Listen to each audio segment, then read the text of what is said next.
Hello everybody. Today we're going to see how I draw Beast Mode Jaguar.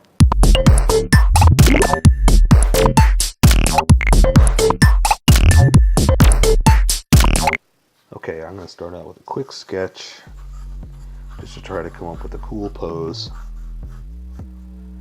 And then I'll switch over to sharpies. I know you can't see it, and so this is probably, too thin a line of pencil for you, but that's okay. I'm going to switch over to Sharpie in a bit, and then you can join in.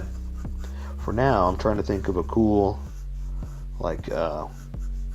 fun pose that adds everything and that doesn't fall off the page too, because it's cool and I like him. So I got to make sure, I'm sure that's why you're here too, because you like it. So I just got to make sure everything's on the page and that I don't miss anything, because that's happened before. And rather than just going with it, I have to start over. And so I just want to make sure that I've got it all. Something cool, something beast mode-ish, and put them in a good pose. Okay, there's not much to this one. I'm going to let coloring take care of a lot of the detail, but the outlines we're going to make sure that we have. So I'm trying to think of an awesome pose, more of an action pose. The other ones have been standing, so I'm trying to do him in more of an action pose of something cool, Nothing too crazy, but something that'll. You know what? Here, I'll do both hands like that. Just both up, just defiant. Let's do. Well, here. Let's do this one about like that. Okay, that ought to work. Let me add a few more details here real fast, just to make sure that I can draw all this, and then we'll get started. And you'll be able to see what I'm doing, and you can either do it your way or do it my way, because remember, this is how I draw. You draw how you draw, and we will meet somewhere in between. Okay, that ought to work. Okay, I think something like that ought to be good enough. That's a quick sketch just to get us started. And so I'm going to switch over to Sharpies. And you're welcome to use a pencil or use a Sharpie as well. I'm going to use a big fat Sharpie for most of the outline, and then a Sharpie pen for some fine little details in there. So, okay, so let's start off with the head. Pretty simple, pretty easy, because I know where the sketch is going to be, and I know how much of it I have to add in here.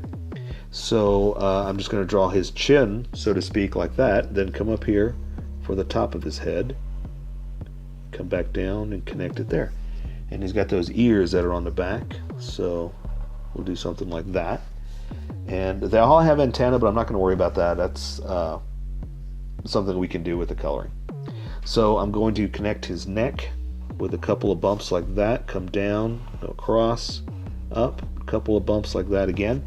And I think what I'll do is, since I'm playing around with thick versus thin, I'll just add a few little details like this. I'm just kind of following along. It doesn't matter if it's exact. Look, it's a little off there, but that's okay. No big deal. Okay, so I'm going to draw his chest piece here, and that's going to help define the rest of it. So I'm going to draw the arm socket there, come down, up and connect it, and draw his breast, his arm like that. And now that I've got that chest piece, I can build everything else off of it too. So he's got a shoulder piece. They all do, that I'm going to draw here,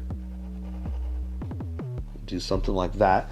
But because of the way his arm is here, it's going to be back behind his arm over here. So here I'm going to actually draw something like this.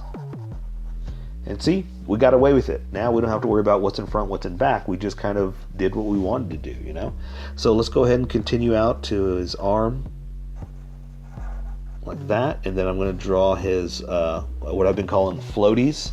His little floaty arm piece, because it looks to me like those old floaty wings that you used to float in the pool with, And I'm going to add a little bit of detail like this. This is what's holding it together. And then I'm going to add this line. And you know, it's not exact, but it's our interpretation, you know, our artistic license is what it is. So now I'm going to draw some simple hands. So I like to draw the back of it first into the pinky, bring it down and do this, draw a little T, and that's kind of defined it, right? So now I'm going to draw this part, which is that part of the hand, and then I'm going to draw this part of the thumb, which I call the meat of the thumb. Okay, bring the thumb in like this, bring it down like that, and so now I can draw everything else behind that. And because a lot of it's covered up, you can get away with just doing something like that. See, simple, easy, we're done. So let's draw this hand over here too. And so I'm going to bring the bicep down to the arm. I'm going to do some folds. Oh, I didn't do them over here. Let's do some folds. Just some material folds is what I like to draw. Because these are shirts, this is a shirt material. I like to draw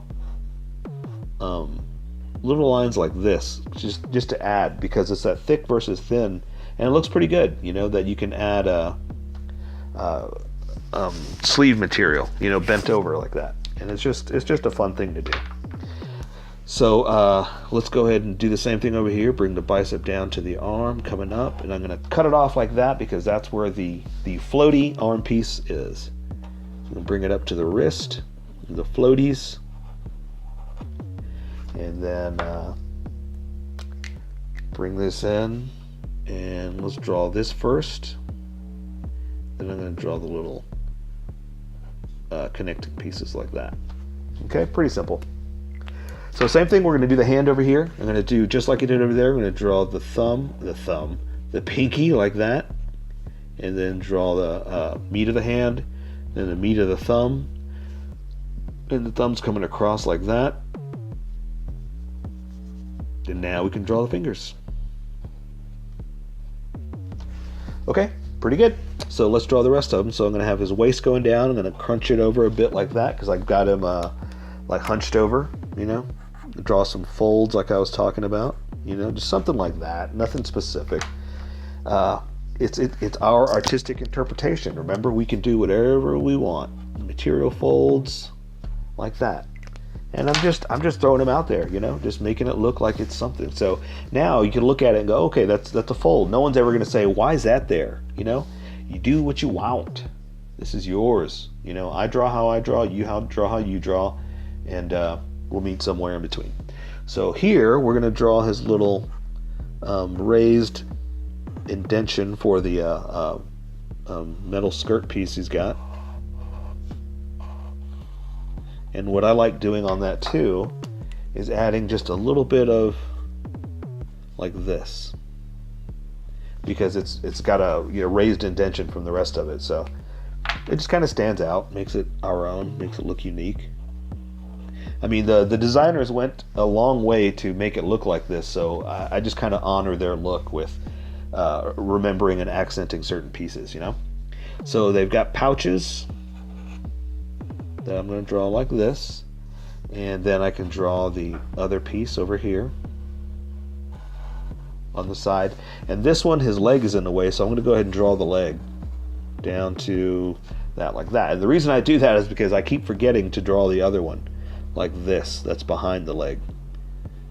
Okay, there's that pouch like that. So now I can draw the legs, but what I'm going to do is I'm going to draw the boots first, because well, no, on this one I'm not. I'm going to draw the pants because the pants kind of go down in front of the boot. Okay, so let's do it here. We're going to draw the edge of the boot like that, and it's got like this little connector piece that's really cool that I like putting in there, just floating like that, and then I can bring it down to it, the boot, you know.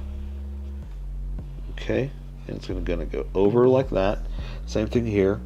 Going to come down, over, and then there's where it connects like that. Okay, so now it's got like these scaled pieces that are going to kind of come down like this. So we'll draw the other one like that, like that, like that. So now I can finish off the shoe. So I'm going to draw the heel to the front of the foot like that. And let's go ahead and draw the treads. It's just something like this, nothing specific. And so I can draw the front of the foot like that and draw the treads. Okay, so now all I gotta do is finish up these pants. So I'm gonna kind of do something like this. And I'm just kind of doing creases for the pants. You know, little, like I said, little accents is the best way to say it. Just to show that it's material that's being bent and creased, you know? Nothing crazy, don't go crazy with it. Or you can do what you want if you want to go crazy. Don't mind if I do, right? So the last thing I'm going to do is add the vents on his chest. And I'm going to start at the bottom one like this. Do 2 more on top. And I'm going to take care of the rest with color. So that is Beast Mode Jaguar. So here is my colored version. You could do it however you like. I just thought I'd show you how I decided to color it. If you'd like to color it like this, you can always pause the video here and use the coloring techniques that I used, or you can just make it your own. Remember, this is how I draw. You draw how you draw. Don't forget to like this video and subscribe for more adventures of how I draw. Plus, don't forget to hit that notification button to be updated about each new video.